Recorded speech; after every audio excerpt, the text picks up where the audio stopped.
실화, 가장, 주작, 대피셜, 기타, 우리 주변 인간들 이야기. 안녕하세요, 우준입니다. 오늘은 머니게임 시즌2에 대해서 이야기해볼까 합니다. 가짜 사나이도 시즌1에 흥행을 하고 시즌1을 제작하였으나 이것저것 불협화음 때문에 끝까지 방영을 하지 못했었죠. 제작진 입장에서는 상당히 가슴 쓰라릴 일이라고 생각해요. 머니게임 시즌1 같은 경우도 여자 4명이 단체 퇴소를 하는 바람에 졸지에 망할 뻔했습니다. 그래서 진용진 씨가 위약금을 물 수 있었기 때문에 여자 참가자들 앞에서 무릎까지 꿇고 사과를 했다고 하죠. 사실 애당초 룰만 제대로 만들었다면 단체 퇴소로 인하여 머니게임이 스톱되는 경우는 없었을 거예요. 어쨌든 제작진 입장에서는 지속성을 가장 중요하게 생각해야 됩니다. 조금 위험한 발언이기도 하지만 예상치 못한 사건 사고가 터졌다고 해도 제작진 입장에서는 그걸 끌고 갈 진행 능력이 있어야 돼요. 이번 같은 경우에는 여자 4명이 자진 퇴소를 하면 바로 대기하고 있던 대기자들을 바로 투입할 수 있도록 일단 머니게임 속에서 일어날 수 있는 모든 경우의 수를 다 생각해보고 PD들이랑 제작진들이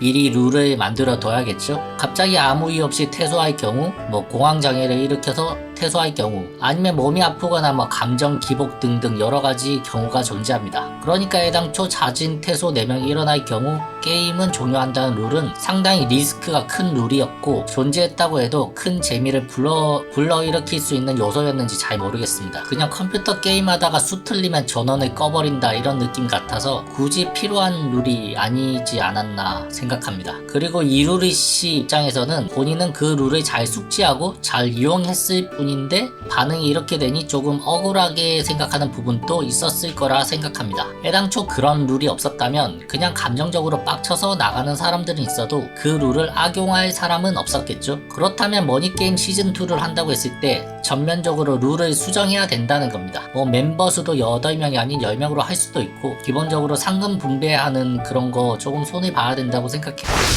그리고 사실 룰에 어긋나지 않으면서 가능한 행동들도 있었죠. 제가 듣기론 10시 이후에 굳이 자기 방에 들어가지 않아도 그냥 로비에만 없으면 상관없다고 들었어요. 그렇다면 애당초 한 곳은 화장실로 쓰고 옆방이랑 같이 쓰는 것도 방법이었겠죠. 아니면 밤에 인터폰으로 딴짓을 하지 못하게 하기 위해서 다 같이 자는 것도 방법이에요. 아니면 밤새 방에서 떠들고 낮에 로비에서 자는 것도 방법이고 시즌1 참가자들 같은 경우는 그냥 낯설었기 때문에 상당히 수동적이었다면 시즌2 참가자들 같은 경우는 이미 시즌1을 다 보고 참가하는 경우가 많을 거예요. 그래서 아마 데뷔도 많이 하고 이것저것 생각도 많고 깨도 많을 겁니다. 가짜 사나이 같은 경우도 시즌1을 보고 난 후 시즌2에 나온 참가자들이 몸도 더 좋고 체력도 만들어서 나온 경우가 있었죠. 일단 룰을 좀 더 구체적으로 세밀하게 다시 만들어야 된다고 생각합니다. 거지 같은 자진 퇴소 4명이면 머니게임은 종료한다 이런 거 사라져야 됩니다. 그리고 머니게임 시즌1 속에서 나오지 않는 룰 하나에 대해서 이야기해볼까 합니다. 그건 바로 절도를 해도 된다는 것이었어요. 이게 사실 가장 으뜸되는 룰이긴 한데 아무도 사용하지 않았던 것 같습니다. 거짓말을 사용해도 된다는 룰이 있었는데 공혁준님이 파이님에게 거짓말을 한번 했다고 해서 파이님이 노발대발 화를 냈었죠. 배신자의 쓰레기 취급을 받았으니. 하지만 사실 게임 룰상으로는 정상적인 행동이었습니다. 하지만 단체 자진 퇴소 후 파이님 집까지 가서 무릎 꿇고 사과를 했다고 하죠. 그리고 서로 속고 속이는 그런 일들이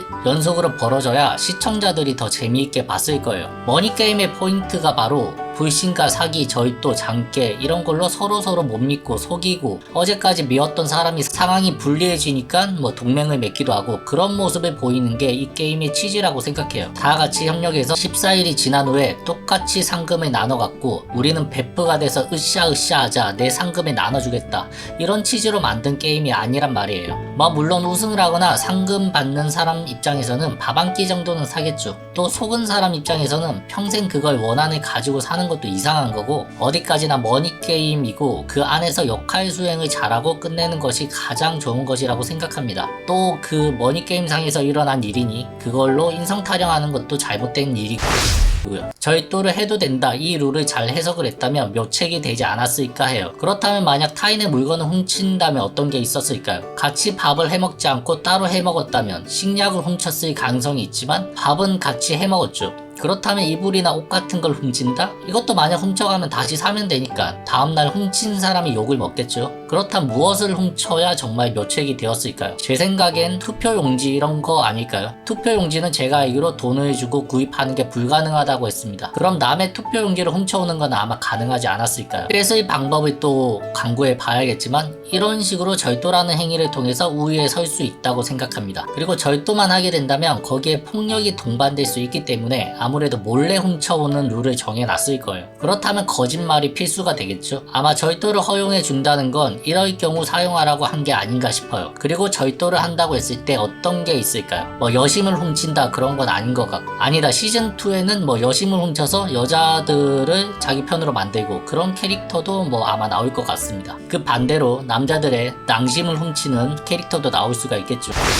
우선 시즌2에는 어떤 물건을 훔칠 수 있는 상황을 연출시켰으면 좋겠습니다. 절도가 필요하다는 룰도 있지만 만약 훔칠 물건이 없다면 룰 자체가 필요가 없는 거죠. 그래서 시즌2를 예상을 해본다면 일반 폭행, 폭력 이런 거는 안 된다고 생각하고 이야기해보겠습니다. 사실 폭력은 안 되지만 감금해서 묶어놓고 또 그런 건 가능하지 않을까라고 생각을 했었는데, 이것도 뭐 룰상으로는 가능하다고 해도 제작진들에게 엄청 안 좋은 댓글이 달리겠죠. 그래서 이건 아마 안 된다고 명시할 것 같습니다. 아마 방송용으로는 부적합할 테니까요. 그렇다면 이제 남은 룰들로 시즌2를 예상을 해본다면 아주 잘생기거나 혹은 이쁜 참가자가 있어서 그 안에서 썸 타고 삼각관계 이런 걸 만들어서 사기를 치거나 혹은 진짜로 사귀거나 이런 거, 뭐 우선 뭐 사랑꾼, 바람둥이, 어장관리 스타일 이런 사람들이 한 명 있을 것 같고, 그럼 순진하게 그거 믿고 상금 뒷전이고 사랑에 빠져 있는 사람도 있을 거예요. 그리고 4번 정기님 같은 캐릭터도 분명히 있을 겁니다. 지략가 스타일, 한 명이 아니라 뭐 두세 명이면 그 안에서 서로 협력했다가 아니면 또 지략 대결 같은 거를 하겠죠. 서로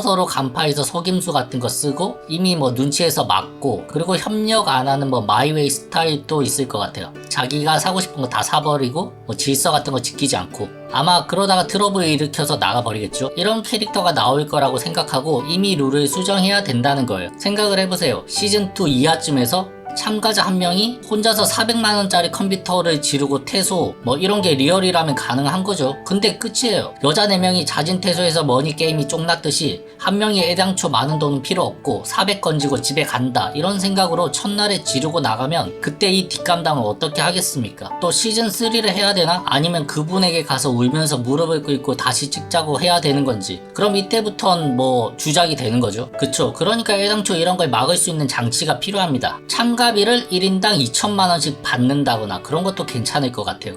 제작진은 리스크를 늘 감수하고 있어야 됩니다. 아마 시즌2는 시즌1처럼 다같이 모여서 침묵질하고 술파티하고 그런 경우는 아마 나오지 않을 듯 합니다. 그냥 한 명 한 명 개인 방에서 이야기하면서 작전 같은 걸 짜지 않을까 싶어요. 그리고 또 시즌1에 참가한 사람이 한 명 정도는 재참가를 할 것 같습니다. 저는 아마 그게 박준영 씨나 정기 씨가 시즌2에도 나오지 않을까 싶어요. 지략가들도 많이 나오고 무개념 무질서 캐릭터, 그리고 감성파 캐릭터, 뭐 이런 식으로 시즌2에 참가자들이 모이지 않을까 싶습니다. 사람들이 착각하는 것 중에 하나가 뭐냐면, 동물들 이야기로 한다면 개미들이 다 같이 협력해서 으쌰으쌰하면서 빵 부스르기 나르고 다 같이 나눠 먹고 뭐 그런 걸 제작진이 바라고 머니게임을 연출하는 게 절대 아닙니다. MBTI 검사를 통해서 각자 다른 스타일로 구성을 하는 거예요. 그래야지 그 안에서 트러블이 생기는 거고, 그 트러블을 보는 재미가 바로 머니게임이에요. 가짜사나이 시즌2도 줄리엔 강님처럼 유명한 분들을 섭외를 했듯이 머니게임 시즌2도 아마 연예인이나 준연예인급 사람이 한 명 정도는 나오지 않을까도 싶습니다. 진용진 님이 장동민 님을 나왔으면 좋겠다고 했는데 완전 뭐 불가능한 일도 아닌 거라 생각합니다. 하여튼 시즌1을 저는 재밌게 본 시청자 입장에서는 시즌2가 상당히 기대가 되네요. 제작진들이나 참가자들이 모두 고생을 많이 한 것 같습니다. 다음번에는 시즌2 예상 참가자들을 제 내피셜로 짜맞춰서 한번 올려보도록 하겠습니다. 이상 우주인이었습니다. 다음에 또 만나요.